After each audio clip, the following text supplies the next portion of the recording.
Hello everyone, welcome to my channel Indian law academy.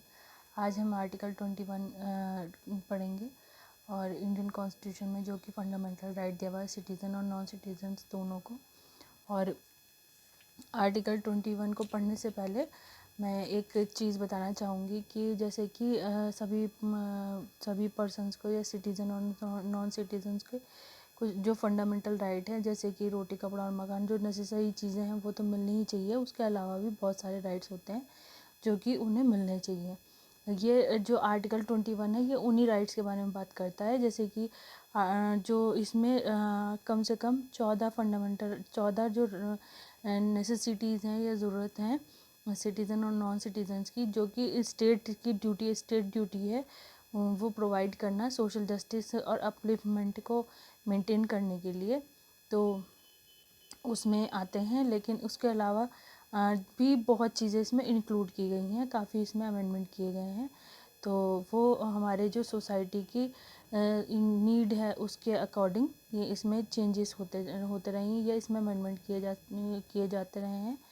और इसमें case law भी बहुत सारे हैं और केस लॉ काफ़ी नए नए आए भी हैं। तो हम इससे स्टार्ट करते हैं। आर्टिकल 21 का पहले हम मार्जिनल नोट्स देखते हैं। Article 21 protection of life and personal liberty से बात करता है। इसमें अगर कोई चीज़ कही गई है करने के लिए तो उसमें ना करना भी इंक्लूड है। लेकिन कुछ चीज़ें हैं जैसे कि राइट टू लाइफ है या लिव है, तो उसका ये ज़रूरी नहीं है कि राइट टू डाई भी उसमें इंक्लूड होगा, क्योंकि ये जो है कॉन्स्टिट्यूशन नहीं कहलाएगा, तो ये अनकॉन्स्टिट्यूशनल है। इसलिए राइट टू लिव में राइट टू डाई इंक्लूड नहीं होगा। तो फिर उसके बाद मार्जिनल नोट्स क्या कहता है, इसके हम वर्डिंग पे ध्यान देते हैं। नो पर्सन से इंक्लूड है सिटीज़न और नॉन सिटीज़न दोनों, shall be deprived of his life और personal liberty except according to procedure established by law. इसमें ये कहा गया है कि कोई भी व्यक्ति डिप्राइव नहीं किया जाएगा। व्यक्ति से मतलब या पर्सन से मतलब सिटीज़न नॉन सिटीज़न दोनों है, जैसे कि मैंने अभी बताया। Shall be deprived of his life और पर्सनल लिबर्टी से डिप्राइव नहीं किया जाएगा इसमें except according to procedure established by law, जब तक कि प्रोसीजर या लॉ में ना कहा गया है। तो फिर उसके बाद हम देखते हैं कि इसमें जो हमारा कॉन्स्टिट्यूशन है वो किस बेस पर काम करता है। जो कॉन्स्टिट्यूशन का बेसिक स्ट्रक्चर है वो क्या होगा। बेसिक स्ट्रक्चर जो कि चाहे कितने भी अमेंडमेंट कर लिए जाएं तो वो इसका चेंज नहीं होगा। मतलब ये है कि जो हमारा कॉन्स्टिट्यूशन बनाने के पीछे पर्पस जो था वो पर्पस कभी भी पर्पसलेस नहीं होना चाहिए। जो भी हम एक्ट या बिल या लॉ बना रहे हैं उसमें जो है इसका पर्पस जो आर्टिकल 21 है या कोई सा भी लॉ है उसका जो पर्पस है वो वायलेट नहीं होना चाहिए। अगर वो होता है तो तब वो अनकॉन्स्टिट्यूशनल होगा वो लॉ या वो प्रोसीजर। तो इसमें प्रोसीजर इस्टेब्लिश बाय लॉ वो अभी हम आगे देखेंगे, लेकिन अभी हम बेसिक स्ट्रक्चर देखते हैं वो किस बेस पे काम करता है। बेसिक स्ट्रक्चर मेंटेन करने के लिए कौन कौन से पिलर होने चाहिए, वो जैसे कि रीजनेबल होना चाहिए। जो लॉ है वो रीजनेबल होना चाहिए, रीज़न होना चाहिए उसके पीछे कोई ना कोई कि किस लिए वो बनाया जा रहा है। और फेयर होना चाहिए, किसी के साथ अनजस्टिस ना कर रहा हो, और जस्ट होना चाहिए। नॉन आर्बिट्रेरीनेस का मतलब है कि किसी के साथ मतलब किसी के फ़ायदे के लिए और किसी के फ़ायदे के लिए नहीं है, तो वो लॉ सही नहीं माना जाएगा। तो सोसाइटी में एक बैलेंस बना के रखना ही कॉन्स्टिट्यूशन का मेन पर्पस है। फिर जो कि बेसिक स्ट्रक्चर भी कहलाता है कॉन्स्टिट्यूशन का। फिर procedure should be just fair reasonable and non arbitrariness. Non arbitrariness मतलब वो किसी के साथ अन्याय करने वाली ना हो। Law should be just fair reasonable non arbitrariness which is refer in this case, जो कि इस केस में भी बताया गया है। तो इसमें जो प्रोसीजर इस्टेब्लिश बाय लॉ है उसके बारे में बताया गया है मेनका गांधी केस में। Menaka Gandhi versus union of India AIR 1978 का केस है ये, और सुप्रीम कोर्ट का। तो इसमें 7 जजेस बेंच थी और PN भगवती जस्टिस थे जिन्होंने जजमेंट डिलीवर किया। इसमें कहा गया है it was held that the procedure establish by law under article 21 has to be just, fair and reasonable. Procedure होना चाहिए, प्रोसीजर कैसा, जस्ट, फेयर और रीजनेबल होना चाहिए जो आर्टिकल 21 में दिया है उसके according. It can not be arbitrary, ये आर्बिट्रेरी नहीं होना चाहिए, मतलब किसी के फ़ायदे के लिए और किसी के नुकसान के लिए, किसी का शोषण करने वाला नहीं होना चाहिए। This is under article 21 also the principle of justice, fairness और reasonable and non arbitrariness were found to be implicit, जो कि इसमें इम्प्लिसिट है। In this regard justice Krishna Iyer in this case, दूसरे केस में जस्टिस कृष्णा अय्यर ने कहा है, जो कि है Sunil Batra versus Delhi administration AIR 1978 supreme court का केस है ये भी। इट वाज हेल्ड और observe that through this judgement that due process clause which was rejected by the framers was brought into the constitution।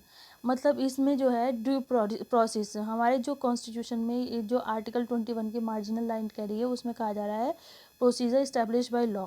ये दो चीज़ें यहाँ ध्यान देने वाली हैं, प्रोसीजर इस्टेब्लिश बाय लॉ और ड्यू प्रोसेस। जो ड्यू प्रोसेस है वो जो हमारे कॉन्स्टिट्यूशन फ्रेमर्स थे, जो उन्होंने ड्यू प्रोसेस ऑफ लॉ को इंक्लूड करने के लिए कहा था, लेकिन उसमें कुछ जो फ्रेमर्स में से कुछ उसमें जो जूरी थी वो जूरी में से कुछ मेंबर उसके लिए सहमत नहीं हुए, तो इस वजह से ड्यू प्रोसेस ऑफ लॉ तो नहीं फॉलो किया गया, जो कि इंग्लिश लॉ में अप्लाई होता है या USA में अप्लाई होता है, USA कॉन्स्टिट्यूशन में, US कॉन्स्टिट्यूशन में अप्लाई होता है। इंडियन कॉन्स्टिट्यूशन में इसे नहीं लिया गया। ड्यू प्रोसेस ऑफ लॉ मतलब होता है कि लॉ क्या होना चाहिए, कैसा होना चाहिए, ये सिटीजन्स बताएंगे या उन्हें पता होना चाहिए। जबकि यहाँ पे जो है हमारे इंडियन कॉन्स्टिट्यूशन में जो है कोई भी लॉ बनता है तो वो सिर्फ जस्ट होना चाहिए, फेयर होना चाहिए, रीजनेबल होना चाहिए और नॉन आर्बिट्रेरी होना चाहिए। इसलिए ये हमारी यहाँ के कल्चर के हिसाब से, ये यहाँ की इंडियन सिचुएशंस के हिसाब से जो प्रोसीजर इस्टेब्लिश बाय लॉ जो है वो ठीक रहा, तो इस वजह से यहाँ पे कोई दिक्कत नहीं हुई। फिर आगे कुछ केस में ज़रूरत पड़ी तो हमने ड्यू प्रोसेस ऑफ लॉ भी अप्लाई कर लिया। जैसे कि ड्यू प्रोसेस मीन्स होता है प्रोसीजरल फेयरनेस, जो प्रोसीजर में फेयरनेस होनी चाहिए वो, that is allowing the principles of natural justice, जो कि नेचुरल जस्टिस अलाउ करता है, रीजनेबलनेस को अलाउ करता है, and non arbitrariness in any procedure establish by law by the state to deprive a person of his life and personal liberty. in fact we went beyond procedure या process in other case Mithu versus state of Punjab AIR 1983 supreme court, ये इसमें held किया गया। ये इसमें हमने देखा क्या, इस केस में हम देखते हैं क्या है कि it is not only the procedure, ये सिर्फ प्रोसीजर नहीं है, which has been just, fair, reasonable and non-arbitrariness here non-arbitrary, rather the law also just, fair, reasonable and non-arbitrary। इसमें यह कहा गया मिथु वर्सेस स्टेट ऑफ पंजाब वाले केस में कि सिर्फ जो प्रोसीजर है वो ही जस्ट, फेयर एंड रीजनेबल या नॉन आर्बिट्रेरी नहीं होनी चाहिए, इसके साथ साथ जो लॉ है वो भी जस्ट, फेयर और नॉन आर्बिट्रेरी होना चाहिए। Therefore any law which is opposed to these principles will be unconstitutional। मतलब अगर जो लॉ इसके अगेंस्ट है, जिसमें जस्ट, रीजनेबल और फेयर नहीं है, वो लॉ अनकॉन्स्टिट्यूशनल होगा। Rather the law also just, fair, reasonable and non arbitrary, वो लॉ पास हो जाएगा, जैसा कि होता ही है। फिर इसमें जैसे हम कहते हैं देखते हैं accordingly section 303 of Indian penal code was held to be unconstitutional, क्योंकि आर्टिकल 303 जो है IPC का वो पनिशमेंट प्रोवाइड करता है for murder bye life convict देता है, तो ये अनकॉन्स्टिट्यूशनल माना गया है इसमें कॉन्स्टिट्यूशन के हिसाब से। It is also refer under article 21 और रेड विद आर्टिकल 14 में भी रेफ़र किया गया। फिर हम दूसरा केस देखते हैं EP रोयप्पा एंड अदर्स। इसमें ड्यू प्रोसेस ऑफ लॉ को हमने फॉलो किया। ड्यू प्रोसेस ऑफ लॉ से मतलब है एप्लीकेशन, जो लॉ है वो कैसे अप्लाई होगा वो चीज़ इसमें बताई गई है, और कैसा होना चाहिए लॉ, ये चीज़ बताई गई है। तो the new concept was not limited only under Article 14th rather on the basis of inherent principle of the Constitution, and the same development took place under Article 21 as well. Refer किया गया इसमें मेनका गांधी वाला case and Sunil Batra वाला case. Article 14th rights इसमें जैसे मैंने बताया इसमें आर्टिकल 21 में इंक्लूड किए गए हैं। उसके अलावा भी जो राइट्स इसमें इंक्लूड नहीं हुए जैसे लाइफ, पर्सनल लिबर्टी, ये सब चीज़ें इसमें दोबारा से मतलब लाइफ में इंक्लूड कर दिया गया है कि मतलब अगर हमने राइट टू लिव है तो राइट टू डाई इसमें इंक्लूड नहीं होगा, तो निगेटिव उसमें भी फ्रेज में भी इसे देखा जाएगा। फिर इसमें आते हैं हम rights here means which confers या इनहेरेंट और per se exist, no need to confer. जो राइट्स मतलब एग्जिस्ट हैं वो राइट भी होंगे और कुछ जो राइट्स हैं वो जो कन्फर किए गए हैं वो भी होंगे, और जो राइट्स ऑलरेडी हमें मिले हुए हैं वो भी उसमें इंक्लूड होंगे। फिर life and personal liberty are certain rights which exist per se in the society. कुछ राइट्स ऐसे हैं जो सोसाइटी में ऑलरेडी ही एग्जिस्ट करते हैं to the person through by the states के द्वारा दिए गए, has duty to protect them. बस जो स्टेट है उसकी ड्यूटी उनको प्रोटेक्ट करना है।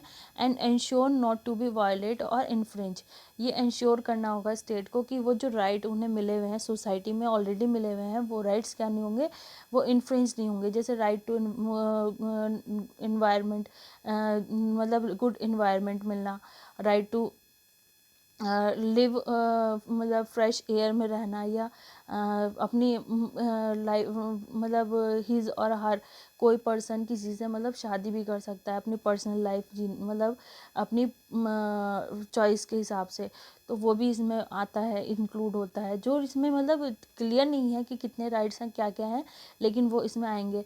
राइट टू टेक मतलब फ्रेश वाटर, ये सब भी इसमें है जो कि स्टेट की ड्यूटी है जो कि स्टेट प्रोवाइड करेगी। राइट टू सिक्योरिटी भी इसमें इंक्लूड होता है, जैसे कि किसी के पर्सनल राइट्स हैं। जैसे एक फ़ोन टैपिंग वाला केस भी आया था, वो मैं आगे बताऊंगी, उसे भी रेफरेंस में लिया गया है वो फ़ोन टैपिंग वाला केस। राइट टू सिक्योरिटी जो है वो हमारा एक फंडामेंटल राइट है। हमारी सिक्योरिटी जब तक वायलेट नहीं होगी, जब तक कि हमारी सिक्योरिटी के लिए मतलब ज़रूरी ना हो वो चीज़, तो वो हमारी एक तरह की वो लिबर्टी हो गई, right to life and personal liberty हो गई। तो पर्सनल लाइफ हमारी वायलेट नहीं होगी जब तक कि हमारी खुद की सिक्योरिटी उससे के लिए ज़रूरी ना हो। फिर उसके बाद हम आ जाते हैं प्रोसीजर स्टैब्लिश बाय लॉ से मतलब है the duty of non deprivation lies primarily upon the state, but the state also has a duty that through its laws ensures that private individuals also do not violate the life and personal liberty of the others। ये state ये ensure करेगा, जैसे phone tapping वाला case है मैंने अभी example दिया, ये सेम उसी सिचुएशन पे बैठता है।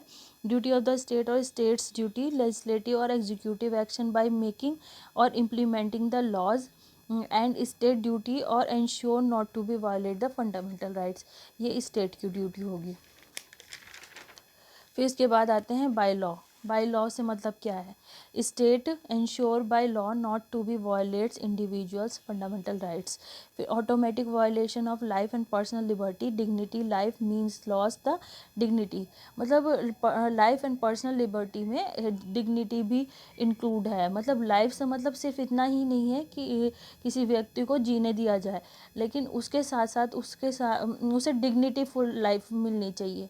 जैसे कि किसी वुमेन के साथ जैसे छेड़छाड़ होती है तो वो भी उसका एक फंडामेंटल राइट है जो कि आर्टिकल 21 में इंक्लूड होता है, ये आता है, तो वो भी वायलेट नहीं होना चाहिए। जैसे हमने अभी एक कैसे हाथरस वाला रेप केस देखा था अभी 15 सितंबर 2020 में हुआ था हाथरस में रेप केस। तो उस केस में भी क्या हुआ था कि वो जो गर्ल थी उसका रेप होने के बाद उसकी जो लास्ट रिचुअल्स थे मरने के बाद वो उसको नहीं प्रोवाइड किए गए, उसकी फैमिली ने उसको मुखाग्नि नहीं दी, या लास्ट टाइम उसके साथ जो रिचुअल्स होने चाहिए तो वो सब नहीं हुए, उसके साथ परफॉर्म हुए, तो वो उसका आर्टिकल 21 जो फंडामेंटल राइट है उसका वायलेशन कहा जा सकता है, या है डेफिनेटली है। है, जो कि स्टेट की ड्यूटी थी। स्टेट को ये इंश्योर करना था कि उसके ये फंडामेंटल राइट को वायलेट होने से बचाते। और काफ़ी उसमें मीडिया इन्वॉल्व भी हुआ, और उसके बाद भी काफ़ी उसमें मतलब situation law and order maintain करने के लिए वैसे स्टेट को काफ़ी प्रॉब्लम फेस भी करनी पड़ी। लेकिन उसमें जो गर्ल्स थी उसके फंडामेंटल राइट जो है उसकी बात कर रही हूँ मैं यहाँ, तो वो वायलेट हुए जो कि नहीं होने चाहिए थे। वो एक हम एग्जाम्पल के तौर पे देख सकते हैं। फिर उसके बाद हम देखते हैं purpose of article 21 is social justice. जो सोशल जस्टिस है वो मतलब प्रोवाइड करना। जैसे कि मैंने यह हाथरस वाला रेप केस बताया, इसमें सोशल जस्टिस नहीं माना जाएगा हुआ है कि नहीं हुआ है। फिर इसमें राइट जैसे गर्ल्स के जैसे ये वाले केस होते हैं, एसिड अटैक वाले केस, ये भी जो गर्ल्स हैं उनकी पर्सनल लाइफ को या वायलेट करती है, तो ये भी उनका फंडामेंटल राइट वायलेट होता है। एक एग्जांपल की तरह हम इस तरह के केसेस को देख सकते हैं, और जो कि सोसाइटी में नहीं होना चाहिए। मेरे हिसाब से बिल्कुल भी नहीं होना चाहिए। अगर हमारी सोसाइटी इस तरह के केस कर रही है तो समझ लेना चाहिए कि हमारी जो जनरेशन है, यंग जनरेशन या न्यू जनरेशन, वो हमारी सही रास्ते पर नहीं जा रही है। और ये हमारी स्टेट की ड्यूटी के साथ साथ ये पर्सनल ड्यूटी भी है हम लोगों की, कि हमें वहाँ पे सुधार करना चाहिए और अपने घर से ही स्टार्टिंग कर देनी चाहिए। और ये स्टार्टिंग करने से मतलब ये है कि बच्चों में या यंग जनरेशन में लड़कियों के लिए रेस्पेक्ट, जो यंग जनरेशन में जैसे बॉयज़ हैं उन्हें लड़कियों के लिए रेस्पेक्ट वगैरह उनके अंदर ऐड करनी चाहिए। हमें टाइम टू टाइम उन्हें बताना चाहिए कि ये लड़के जो हैं, गर्ल्स जो हैं, ये भी आप ही की तरह हैं और इनके साथ ऐसा नहीं होना चाहिए। फिर इसके बाद हम आ जाते हैं राइट टू, जैसे कि मैंने राइट टू मैरिज, वो भी इसमें एक तरह का हमारा फंडामेंटल राइट है जो कि आर्टिकल 21 में कवर होता है। और इसमें एक केस देखते हैं, अशोक कुमार वर्सेस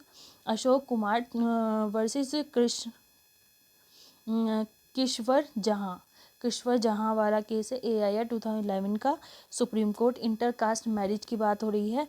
इसमें ये कहा जा रहा है एक boy and a girl married on their own choice और will if they were majors and the marriage was duly registered under the notified authority.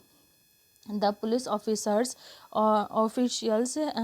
have no role in their conjugal affairs, interfere in their conjugal affairs, and the law enforcing authorities have no right to interfere with their marriage life married life, and if in fact they are duty bound to prevent others who interfere in their married life। तो इसमें यह कहा गया है कि जैसे दो लोग इंटर कास्ट मैरिज है या इंटर कास्ट हो गई या इंटर रिलीजन मैरिज है, तो इस तरह के जो केसेस हैं उसमें फंडामेंटल राइट है ये, और वो वायलेट नहीं होना चाहिए। ये ड्यूटी है स्टेट की, और ये पुलिस की भी ड्यूटी बनती है कि वो जो उन्हें रोक रहे हैं या उनकी लाइफ में इंटरफेयर कर रहे हैं उन्हें रोके। फिर उसके बाद आ जाते हैं dignity of individual on the basis of caste और एजुकेशन के बेस पे, मतलब ये है। फिर जो डिग्निटी है, डिग्निटी से मतलब होता है, एक तो लाइफ होता है, एक जीना होता है कोई, जैसे कि पशु पक्षी होते हैं, जानवर होते हैं, उनका भी जीने का अधिकार है। लेकिन जो पर्सन है उसका जीने का अधिकार में और जो पशु पक्षी हैं उनके जीने के अधिकार में, दोनों में डिफरेंस है। क्योंकि जो पर्सन होगा उसको लाइफ चाहिए, डिग्निटी बेस्ड लाइफ होना चाहिए, और उसमें ऐसी लाइफ नहीं होनी चाहिए जिसमें डिग्निटी ना हो, क्योंकि डिग्निटी बहुत ज़रूरी है, जो कि अभी इसमें आर्टिकल 21 में इसको ऐड किया गया है। जैसे मैंने बताया कि आर्टिकल 21 में 14th जो राइट्स हैं, हमारे फंडामेंटल राइट्स हैं, जो हमारे नेसेसिटी हैं, बहुत ज़रूरी हैं, वो हमें डिग्निटीफुल लाइफ जीने के लिए बहुत ज़रूरी हैं, वो इसमें मतलब इनहेरेंट है। एग्जिस्ट है अपने आप ही खुद ही, वो हम इसकी जो लैंग्वेज है आर्टिकल 21 की वो खुद बताती है। फिर there are certain circumstances which exist in the society and which automatically result into a deprivation of life and personal liberty of individuals and groups, and therefore it becomes the duty of the state under article 21 itself to remove or to reduce the rigor or regress of these circumstances. Any such circumstances which results into social injustice into in the society shall be controlled by the state, for which the state will have to take proactive or positive action. इसमें यह कहा गया कि अगर जो duty है government की अगर वो नहीं करती तो वो सोशल इनजस्टिस होगा और एक सोसाइटी में गलत मैसेज जाएगा, लॉ एंड ऑर्डर मेंटेन नहीं होगा, तो वो चीज़ क्या है स्टेट के लिए सही नहीं है।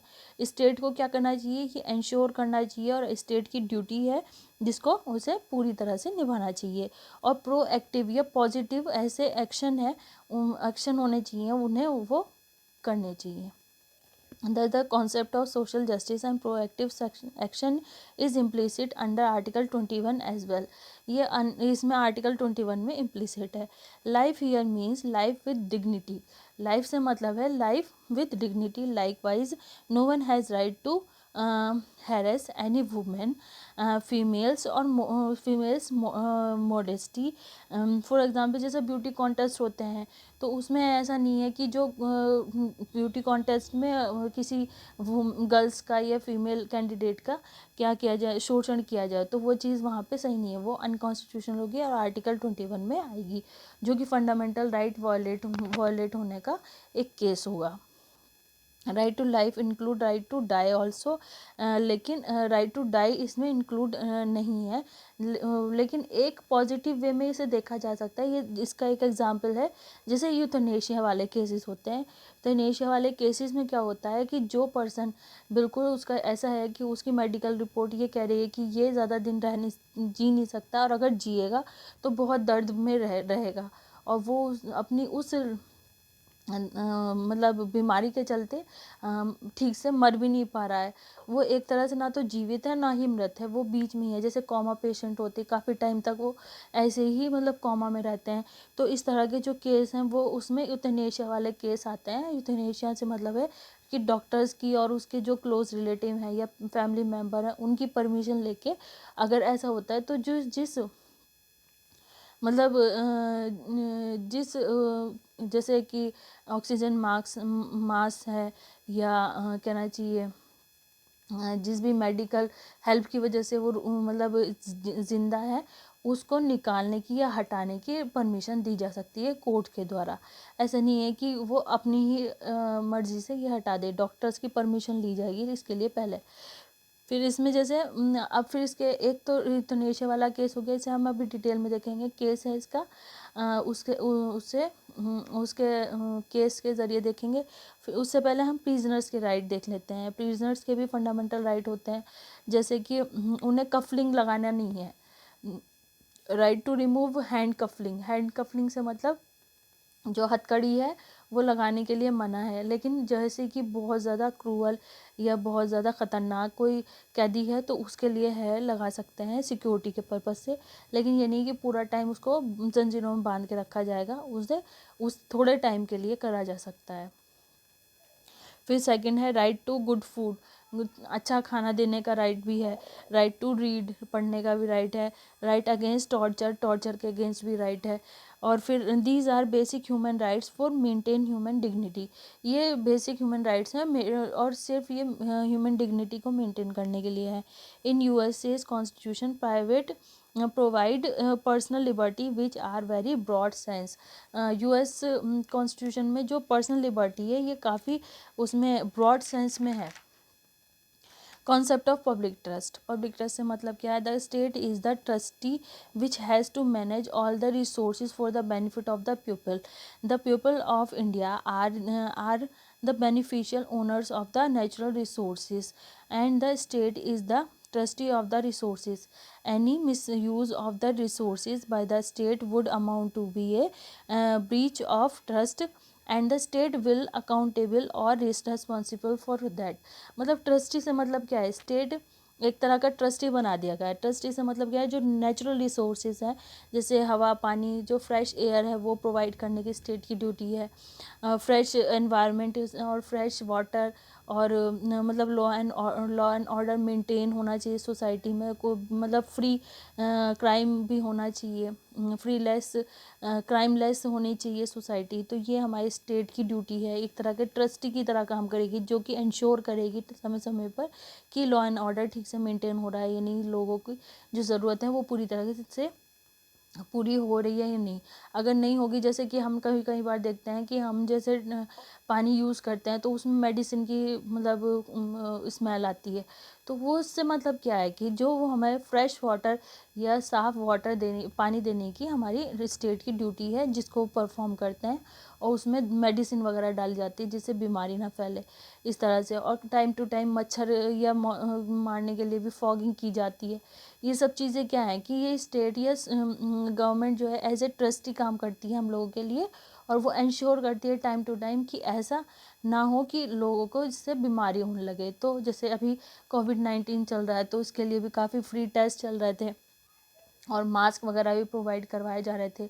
लेकिन ये चीज़ें कुछ टाइम तक रही, उसके बाद धीरे धीरे जो कोविड-19 है उससे हम थोड़ा थोड़ा ठीक तरीके से मतलब हम निजात पाते गए। और बीच में मतलब कोविड-19 होने के बाद मतलब वो भी किया गया, लॉकडाउन भी लगाया गया जिससे कि बीमारी ना फैले। तो ये स्टेट की ड्यूटी है जिसको वो परफॉर्म कर रही थी, जिससे कि हमें फ्रेश एनवायरनमेंट मिल सके और हम लोग डिसीज़ लेस लाइफ जी सके, मतलब कोविड-19 से बच सकें। ये भी एक अच्छा एग्जाम्पल है इस टाइम पे, आर्टिकल 21 से रिलेट करता है। तो राइट टू डाई वाला जो केस है उसमें हम यूथनेशिया वाला केस देखते हैं, R Rathinam versus union of India AIR 1994 supreme court. इससे पहले हम ये वाला देखते हैं, यूथनेशिया वाले केस से पहले हम ये देखते हैं आर पी रथिनम वाला case versus union of India AIR 1994 supreme court. The constitutionality of section 309 of the Indian Penal Code was involved. Court held if you have right to live, also you have right to die। इसमें जो है P रथिराम में right to life में include है right to die. इसको जो वो क्या कहा था, ये कहा गया था कि राइट टू लाइफ में राइट टू डाई इंक्लूड है, इसको चैलेंज किया गया था, जबकि ये नहीं है। ये राइट टू लाइफ में राइट टू डाई इंक्लूड नहीं है, ये अनकॉन्स्टिट्यूशनल होगा, और इसी को चैलेंज किया गया था, जिसमें फिर दूसरा Bijoe Emmanuel case take as reference. Likewise you have right to speech, जैसे कि राइट टू स्पीच वाला आपके पास राइट है, right include right not to speech और रिमेन साइलेंट। तो इसमें जैसे कि बोलने का राइट है तो उसमें साइलेंट रहने का भी राइट है। इसका मतलब ये नहीं कि आप अगर बोलना चाहते हैं तो बोलें, नहीं बोलना चाहते हैं तो ना बोलें, इस तरह का भी है। ज्ञान Kaur versus state of Punjab AIR 1996 supreme court का केस है, 5 जजेस बेंच है ये, और JS वर्मा जस्टिस ने इसमें जजमेंट डिलीवर किया। इन this case held that if section 309 of the Indian Constitution 1860 is unconstitutional, then section 306 abetment of suicide also become unconstitutional। or the Supreme Court overruled and held that section 309 of IPC constitutional, and therefore section 306 or 309 both are constitutional। Right to life is not a freedom conferred by the state, rather it is a inherent and exists per se, and it is not a freedom of action, and therefore the negative effect is not implicit। right to die ये negative effect है, right to die right to life में include नहीं होगा, right to die as it is implicit in freedom of expression or freedom of speech। Fundamental rights has a larger social purpose, and therefore a person should not be given right to give up his own fundamental right। Moreover, जैसे कि ये जो freedom fundamental rights हैं वो larger social purpose के लिए बनाए गए हैं, और इसमें जो है मतलब अगर हमें राइट्स मिले हैं तो हम उन्हें जो है वो नहीं कर सकते, गिव अप नहीं कर सकते। जो हमें राइट्स दिए गए हैं वो हमें हम यूज़ करने का राइट है। अगर हम नहीं यूज़ करते तो हम उसे छोड़ दें, लेकिन उसे जो है उसका मिसयूज़ ना करें, मतलब ये है। गिव अप नहीं कर सकते his own fundamental rights. More over any suicide in the society creates a social alarm and causes an instability in the society. अगर मान लीजिए सुसाइड केस ज़्यादा बढ़ेंगे तो उससे सोसाइटी में एक तरह से क्या है वो सोसाइटल अलार्म या एक तरह का गलत मैसेज जाएगा सोसाइटी में, जो कि सही नहीं है।